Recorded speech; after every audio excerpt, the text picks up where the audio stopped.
Hey people, it's Nias talking. Now we're doing more black history today, so this is Jean-Baptiste Point du Sable, the father of Chicago. According to Native American tradition, an African man born in Santo Domingo, Haiti, was the first non-Native American to settle at the city that is now called Chicago. The native accounts were corroborated by the Europeans in 1779, where the British commander of Fort Michilimackinac reported the frontiersman as a handsome Negro, well-educated and settled in Chicago. In 1783, Jean-Baptiste Point du Sable's U.S. citizenship was officially recorded in what is now known as the area of Peoria, Illinois. His farm was recorded at Peoria in the early 1770s. The farm encompassed more than 80 acres of land. Du Sable settlement years prior to the land becoming part of U.S. territory. The French held territory along the Mississippi River, such as Louisiana, with its main city post in New Orleans. The French also held the St. Louis area. Du Sable was born in St. Mark, Santo Domingo, eastern Haiti, in 1745. His mother was an African, referred in historical records such as Susanna, an emancipated slave from a region of Africa now within the Congo nation.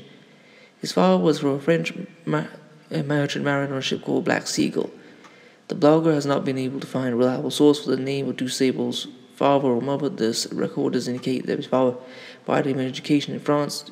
Du Sable worked as a seaman on his father's ships. In the 1760s, we find that Du Sable was living in the Louisiana territory, then under French rule. He moved from New Orleans to St. Louis, then both still within French colonial rule. Du Sable established a fur trading post at St. Louis before relocating to Chicago. Du Sable settles at Chicago. Records indicate that by June 6, 1770, Jean Point du Sable had established his trading post at the mouth of what is now at the Chicago River near the Tribune Tower building. The natives called the area where Du Sable settled as Chicago because of the wild onions that grew in the region. In the Field of Tears, Du Sable married Kitiwahawa, also called Catherine of the Potawatomi tribe, and settled into running a family trading post.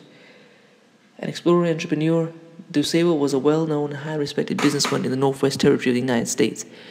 He spoke fluent French, Spanish, English, and several Native American languages. He traded heavily with neighboring tribes and established a main supply station for westward-bound white men who were moving from the English colonies.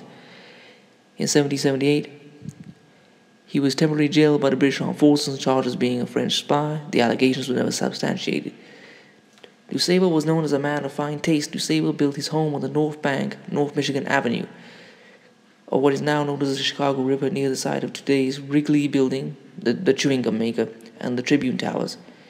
Monsignor Michon wrote that Du Sable was the only man who thought of having a cabin built of imported French walnut wood.